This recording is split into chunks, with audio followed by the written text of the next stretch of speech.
पूछता है कि बिहार में क्या है, तो एक बिहारी का दिल हजारों जवाबों से भर जाता है। वहाँ कुछ है जो शब्दों में बांध पाना मुश्किल है। वहाँ की मिट्टी में कुछ अलग बात है।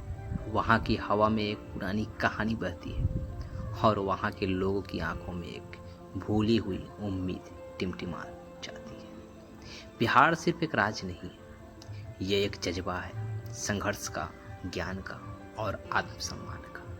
लेकिन सवाल यही है, जिस मिट्टी में सोना है वहाँ के लोग भूखे क्यों हैं? कभी नालंदा, विक्रमशिला जैसे विश्व के सबसे प्राचीन और सर्वश्रेष्ठ ज्ञान केंद्र थे, बिहार की धरती पे खड़े थे। यहाँ से ज्ञान की गंगा बहती थी। पूरी दुनिया यहाँ के बुद्ध, चाणक्य, आर्यभट्ट और विद्वानों से प्रेरित होती थी। जो बिहार कभी ज्ञान और संस्कृति की राजधानी था, आज एक ऐसा प्रदेश बन गया जो मजदूरी, पलायन और पिछड़ेपन के लिए जाना जाता है। यह विडंबना नहीं तो और क्या है। जो राज्य सबसे पहले सभ्यताओं की गोद में पला, वही आज विकास की दौड़ में सबसे पीछे क्यों है? क्या यह उसकी नियति थी या फिर किसी ने उसे साथ अन्याय किया? क्या राजनीतिक ने उसे बार बार इस्तेमाल किया? क्या योजनाओं ने उसे कागजों तक सीमित रखा? सवाल बहुत है, पर जवाबों की तलाश में जो दर्द मिलता है वो बिहार के हर घर की कहानी है। कभी पटना पाटलिपुत्रा हुआ करता था। अशोक और चंद्रगुप्त मौर्य जैसे महान सम्राटों की राजधानी। यहाँ से साम्राज्य चला करते थे, विचारधाराएं जन्म लेती थी, धर्म दुनिया को दिशा देता था। पर वही पटना आज ट्रैफिक, बेरोजगारी, गंदगी और उपेक्षा से जूझ रहा है। एक समय था जब यहाँ के किसान जमीन को अपने खून से सींचते थे।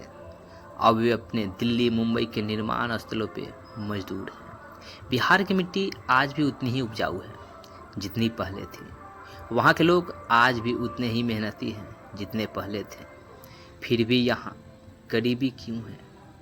यहाँ भूख क्यों है? शायद इसलिए कि वहाँ सिस्टम ने विकास के नाम पर केवल भाषण दिए।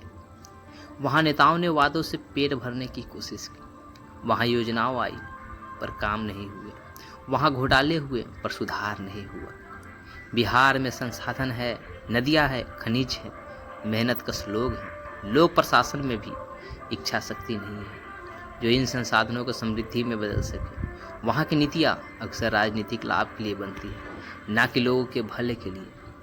शिक्षा व्यवस्था चरमराई हुई है, स्वास्थ्य व्यवस्था भगवान भरोसे है और युवाओं का सपना वो तो बस प्रतियोगी परीक्षाओं के बीच कहीं दम तोड़ देती है। हर साल लाखों छात्र बिहार छोड़कर बाहर जाते हैं, पढ़ने के लिए, नौकरी के लिए, जिंदगी बनाने के लिए।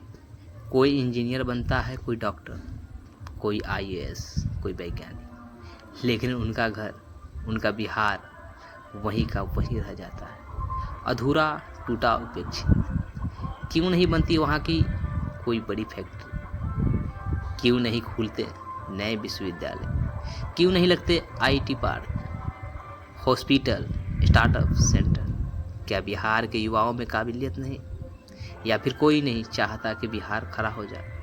शायद इसलिए कि जब बिहार खड़ा होगा तो बहुत से सिंहासन हिल जाएंगे। बिहार के गांव में आज भी लालटेन की रोशनी में पढ़ाई होती है, पक्की सड़कें नहीं हैं, पानी क्या पानी एक सपना है, और स्वास्थ्य केंद्र तो जैसे किसी अजूबे की तरह गिने जाते हैं। योजनाओं पर हर साल आती है, योजनाओं पे हजारों करोड़ रुपए खर्च होती है और ये हर साल आती भी है। बजट भी बनता है, घोषणाएं भी होती है, लेकिन जब जमीन पर उतरते हैं तो कुछ नहीं बदलता। नेताओं के भाषणों में बिहार चमकता है, लेकिन जमीनी सच्चाई में वहाँ सिर्फ धूल उड़ती है।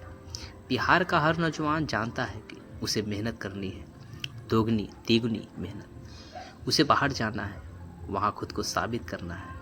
वह जानता है कि कोई उसका रास्ता नहीं बनाएगा, उसे खुद ही कांटों से हटाने होंगे। फिर भी हर बिहारी के दिल में एक सपना होता है, अपने राज्य को फिर से महान बनाने का। वह चाहता है कि उसके गांव में भी अच्छा स्कूल हो, अच्छे अस्पताल हो, अच्छी सड़कें हो। वह चाहता है कि उसका बच्चा भी अंग्रेजी स्कूल में पढ़े और उसे शर्मिंदा न होना पड़े यह कहने से वो बिहार में रहे। बिहार का अतीत गौरवशाली है, पर वर्तमान तकलीफ देह है, और भविष्य वह पूरी तरह इस बात पर निर्भर करता है कि वहाँ के लोग कब तक खामोश रहेंगे। क्या वे केवल वोट देंगे या जवाब भी मांगेंगे? क्या वे नेताओं से काम भी चाहेंगे या फिर सिर्फ जाति धर्म के नाम पर ठगे जाते रहेंगे? यह बात भी समझनी होगी कि विकास सिर्फ सरकार का काम नहीं है, यह समाज की जिम्मेदारी भी है। बिहार के आगे ले जाने के लिए ज़रूरी है कि वहाँ के लोग सवाल पूछें, जवाब मांगें और खुद भी पहल करें। वहाँ के युवाओं को सिर्फ नौकरी की उम्मीद नहीं, नेतृत्व की ताकत भी चाहिए। उन्हें अपने राज्य के लिए खड़ा होना होगा, सिस्टम को बदलने के लिए लड़ना होगा। बिहार की मिट्टी में सोना है, यह सिर्फ कहावत नहीं, यह हकीकत है। पर उस सोने तक पहुंचने के लिए पहले मिट्टी हटानी होगी, झूठ हटाना होगा, भ्रष्टाचार हटाना होगा, तभी वह चमक दिखेगा जो कभी दुनिया को चौंका देती थी। आज भी अगर आप किसी बिहारी की आंखों में झांके तो आपको वहाँ का एक सपना दिखेगा, एक बेहतर बिहार का सपना। और यह सपना अगर एक दिन हकीकत बना तो यह देश सबसे बड़ा पुनर्जागरण होगा, क्योंकि जब बिहार उठेगा तब भारत जगेगा।